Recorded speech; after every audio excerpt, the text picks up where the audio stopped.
Afro News Congo Promo Television en direct de Washington DC aux États-Unis, la capitale politique. Bienvenue et bonsoir. Nous allons ainsi introduire notre sujet en ce qui concerne la République démocratique du Congo. Un émissaire malien a été dispatché sur Kinshasa, la capitale politique de la RDC, pour réunir ainsi les candidats d'opposition, M. Martin Fayulu, M.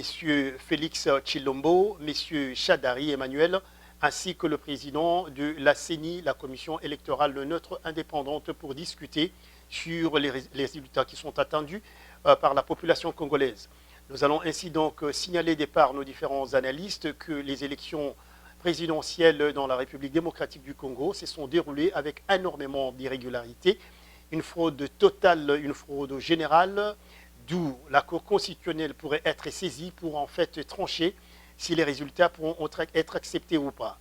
Cela étant dit, nous avons également observé que par rapport aux différents PV, il est bien connu qui est les candidats gagnants, mais en attendant que la CENI puisse prononcer les élections, il est fort possible, et le dessein que nous avons, c'est que M. Kabila voudrait demeurer au pouvoir, en introduisant ainsi donc un candidat moins populaire qui était son dauphin. Kabila orchestrait ainsi donc que Shadari puisse remporter les élections, ou alors qu'on puisse imposer au peuple congolais la victoire de Shadari. Shadari ayant été battu lamentablement par M. Martin Fayulu, ainsi suivi par M. Félix Tshisekedi. En ce moment ici, les manigances politiques se font par une courtoisie qui peut faire que M. Félix Tshisekedi soit dans une mauvaise position parce qu'il est opposé ainsi donc à son confrère Martin Fayulu. Le peuple congolais s'interroge l'avenir de ce pays. Le peuple congolais est en train de se demander si les résultats qui seront proclamés par M. Nanga seront des bons résultats. De ce que nous avons pu recueillir, des différentes analyses que nous avons dispatchées dans la région, il est fort possible que tout résultat qui sera prononcé sera contesté par la population congolaise. Donc, dans les cas d'échéance, les deux candidats sont libres de pouvoir discuter avec la Cour constitutionnelle. Malheureusement, dans un pays des dictatures, la Cour constitutionnelle veut dire c'est le président lui-même. Donc cette affaire n'a pas fini, cette affaire ne fait que commencer.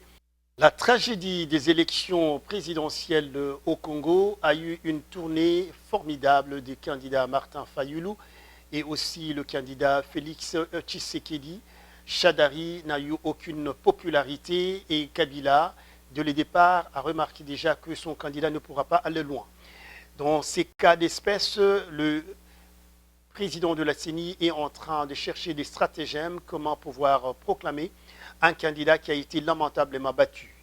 Mais ainsi donc, le peuple congolais va finir par sortir dans la rue. Il est probable que l'article 64 puisse prendre place parce que les irrégularités des élections vont faire que le peuple congolais sera obligé de réagir. Est une réaction qui, en ce moment, n'est pas attendue, ou une réaction peut-être qui sera incontrôlable. Donc la communauté européenne est déjà alertée. La communauté de l'Amérique du Nord, donc les Américains sont alertés également pour une intervention donnée, parce que le fait que Kabila avait demandé la non-ingérence de la communauté internationale en ce qui concerne la politique du Congo a prouvé aujourd'hui qu'on avait affaire à des amateurs et affaire à des gens qui ne maîtrisent pas les principes de démocratie.